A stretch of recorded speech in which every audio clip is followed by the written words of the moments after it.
बाबा साहब भीमराव अंबेडकर, तथागत गौतम बुद्ध, कबीर,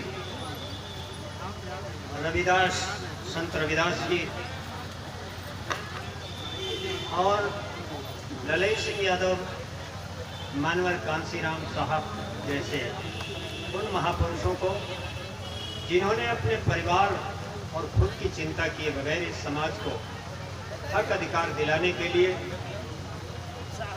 इसे एक सही रास्ता दिखाने के लिए संपूर्ण जीवन समर्पित कर दिया। मैं उनको नमन करता हूं और तत्पश्चात नमन करता हूं ऐसे कार्यक्रमों का आयोजन करने वाले उन तमाम बुद्धिजीवियों को जिन्होंने इस मंच से समाज के विशाल समाज के बीच में खोई हुई प्रतिभाओं को मंच देने का कार्य करने वाले लोगों को और विशेषकर रणवीर सिंह जैसे तमाम अध्यापक अध्यापिकाओं जिन्होंने इन प्रतिभाओं को बहुत सलीके से सजाकर मंच पर उपस्थित करके तमाम वाहवाही और तालियों को लूटा है। साथ ही यहाँ पर बैठे हुए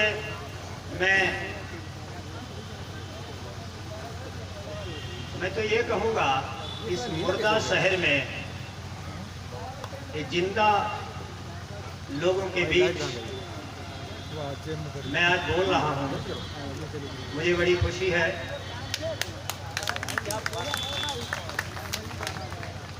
ये समाज मुर्दा हो चला है और सवाल ये है, जो मनुष्य विचारों का प्राणी कहा जाता है, विचारों के बिना वो कुछ भी नहीं है। आपको हैरत होगी कि मनुष्य की पहचान ही विचारों से है, चाहे वो गौतम बुद्ध हो, चाहे अंबेडकर जी हो या अन्य कोई लोग हो। मैं जब आदमियों के बीच बैठता हूं तो बोलता हूं, क्या आप सम्मान समाज में नहीं चाहते हैं? और यदि सम्मान चाहते हैं तो उसके लिए कुछ करना पड़ेगा। हरिपाल सिंह जी हमारे बीच बैठे हैं, वर्मा जी बैठे हैं। मुझे आश्चर्य होता है, जिस कार्यक्रम की शुरुआत करने वाले तमाम पिछड़ी जातियों के लोग रहे हैं। मैं याद करूंगा छत्रपति साहू जी महाराज को, उन विषम परिस्थितियों में जिन्होंने 50% आरक्षण देकर के इस समाज को आगे बढ़ाने का काम किया। कर्पूरी ठाकुर को, जिन्होंने शायद गांव में 1-2 मकान हुआ करते हैं नाई बिरादरी के लोगों को, और उन्होंने 26% आरक्षण देने का साहस किया। जबकि राम नरेश जैसे एक शक्तिशाली समाज में पैदा होकर भी 15% आरक्षण दे पाए, मुलायम सिंह। ऐसे लोगों को मैं नमन करता हूं। मैं कहना चाहता हूं, डर छोड़िए। ये सारा पाखंड और धर्म केवल भय से पैदा हो रहा है। मैं तो कभी भी मंचों से ये कह देता हूं कि मैं इन 33 करोड़ देवताओं को चुनौती देता हूं, यदि इनमें कोई छूता है तो ये माइक जिससे मैं बोल रहा हूं, इसको 10 मिनट के लिए बंद करके दिखा दे, मैं उस देवता की पूजा करने लगूंगा। कोई क्षमता नहीं है, फर्जी देवता है सब। ये गढ़े गए हैं आपका शोषण करने के लिए, आप पर हुकूमत करने के लिए, आपके हक अधिकार डकारने के लिए, आपकी जेब पर डाका डालने के लिए। आप कब समझेंगे? साथियों, एक बात मैं कहना चाहता हूं, जो लोग जागे हुए हैं, जो सो रहे हैं, उनकी जिम्मेवारी कम है। जिम्मेवारी है जो लोग जागे हुए हैं, क्योंकि वो उस दर्द को समझते हैं, समाज के दर्द को। उनकी जिम्मेवारी है लोगों को जगाने के लिए निकल पड़ो और निर्भय होकर निकलो। क्योंकि जब तक आप भय करते रहेंगे, आप कल्पना करें बाबा साहब ने अगर भय किया होता तो अपनी संतानों को क्यों गंवाते? किसके लिए गंवाया? परिवार को तमाम दुख तकलीफों के झेलने के बावजूद भी, संतानों को गंवाने के बाद भी, और कानून मंत्री के पद को हासिल करने के बाद भी एक विचार का तिरस्कार होने पर आपके लिए, आपको अधिकार देने के लिए, पिछड़ों को अधिकार देने के लिए जो उन्होंने प्रस्ताव दिया था और उसको न मानने पर कानून मंत्री के इतने बड़े पद से वो इस्तीफा दे देते हैं, आप थोड़ा सा निर्भीकता अपने अंदर नहीं ला सकते? मुझसे एक आदमी ने कहा, क्योंकि मैं कभी कभी मन से कह देता हूं, मैं 33 करोड़ देवताओं को चैलेंज करता हूं, 15 मिनट के अंदर मेरी एक आंख फोड़कर दिखा दे जिसके अंदर ताकत है। मेरे एक साथी ने कहा, आप अपनी आंख फोड़ने के लिए कहते हैं, तो मैंने क्या तुम्हें उम्मीद है मेरी फूट जाएगी? तुम्हारी कह दो तो तुम तो हमसे भिड़ जाओगे लाठी लेके। इसलिए मैं अपनी कहता हूं, रिस्क मैं लेता हूं, तुम क्यों डरते हो? तो मैंने कहा चलिए मैं आज से नहीं बोलूंगा, मैं ये बोलूंगा मुझे 10 लाख रुपए की आवश्यकता है, जरा हनुमान जी मुझे उपलब्ध करा दो। संभव है? बिल्कुल संभव नहीं। भाग्य भगवान से लेकर के जितने भी देवी देवता ये पाखंड की जड़ है, इसका परित्याग हमारे समाज को करना ही होगा। और जब तक हम शिक्षा पर अपनी आमदनी का बड़ा हिस्सा नहीं खर्च करेंगे और वो शिक्षा भी जिस पर मेरा अधिकार हो, मेरे हिसाब से शिक्षा दी जाए, शिक्षा सही माने में तब आगे बढ़ेगी और सही शिक्षा वही होगी। एक बात और मैं कहना चाहता हूं कि विद्या की जो परिभाषा लिखी है पहले के पूर्वजों ने, विद्वानों ने, उन्होंने लिखा है सा विद्या या विमुक्त है, जो आपको हर समस्या का समाधान देने में सक्षम हो वही विद्या है। ये विडंबना की बात है, आज शिक्षक मैनेजमेंट से लेकर और सत्ताधीशों तक कैद है, वह स्वतंत्र नहीं है। शिक्षक पराधीन है, वो उतने ही शब्द बोलने के लिए समर्थ है जितने शब्द मैनेजमेंट या सत्ता की तरफ से संकेत। वो बंदिशों के अंदर है, गुलामी में जी रहा है, गुलामी की सांस लेकर के स्वतंत्र शिक्षा नहीं दी जा सकती जब तक शिक्षक स्वयं स्वतंत्र न हो। शिक्षक का बड़ा दायित्व है। मैं एक शिक्षक का नाम ले रहा हूं, लक्ष्मण यादव। उसने बंदिशों के भीतर जीना स्वीकार नहीं किया। उसने कहा मेरा ज़मीर कहता है कि आज वक्त है समाज को जगाने के लिए, निकलो। और उसने जब समाज को जगाने के लिए आह्वान किया, अपने विचारों को फैलाया, उसके विचारों को सारे राष्ट्रीय स्तर पर सम्मान मिलने लगा, अंतर्राष्ट्रीय स्तर पर उसके विचार पहुंचे, लोग उसको सम्मान देने लगे।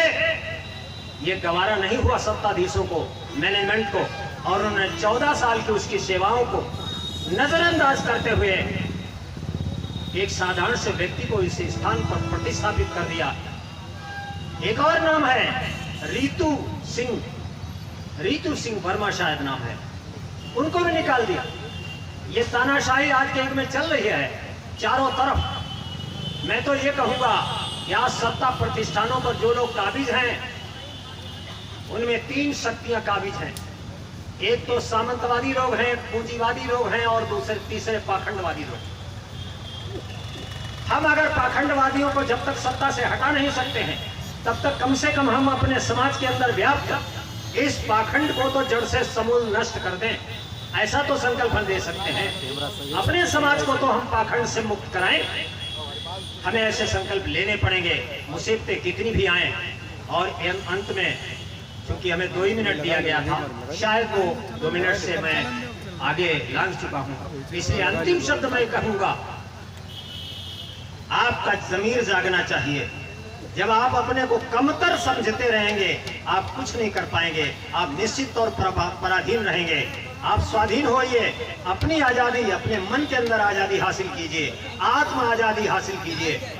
और जब आत्म आजादी आपको मिलेगी तो निश्चित तौर पर आपका विवेक जागृत होगा, और विवेक जागृत होगा इसके लिए मैं कहूंगा आप सबके अंदर, आप सभी के अंदर कहीं न कहीं बुद्ध या अंबेडकर बैठा हुआ है, उसको पहचानिए, खुद को पहचानिए।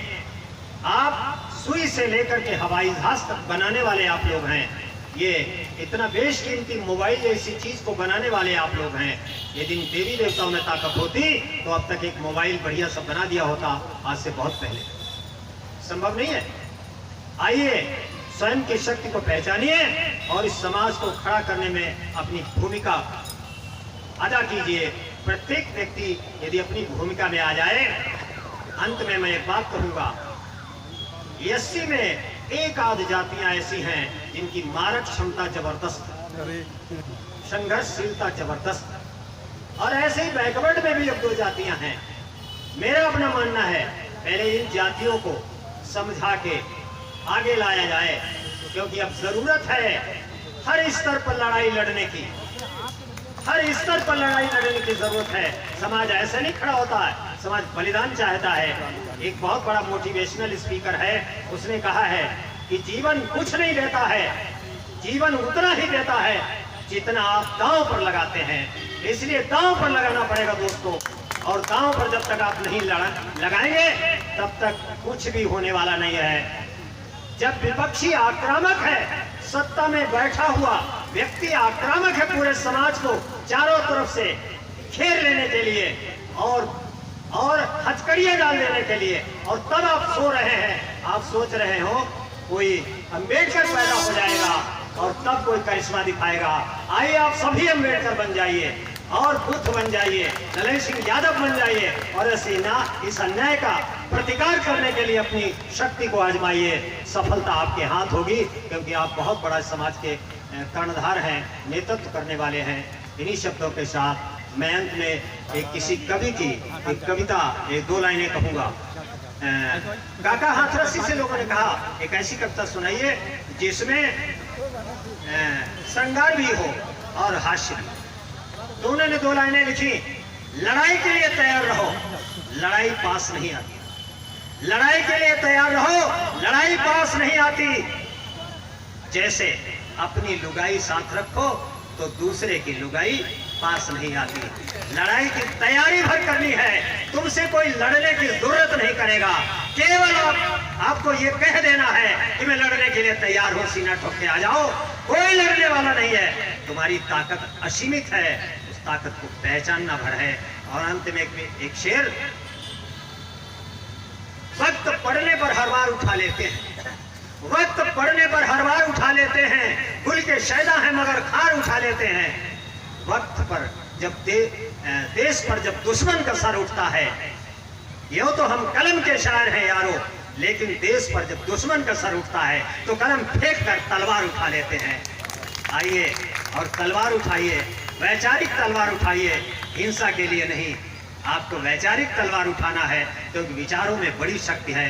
विज्ञान कहता है सूक्ष्म चीजों में बड़ी ताकत है, स्थूल में अपेक्षाकृत सूक्ष्म के कम ताकत है। इसलिए स्थूल हथियारों का प्रयोग मत कीजिए, सूक्ष्म हथियारों में आइए।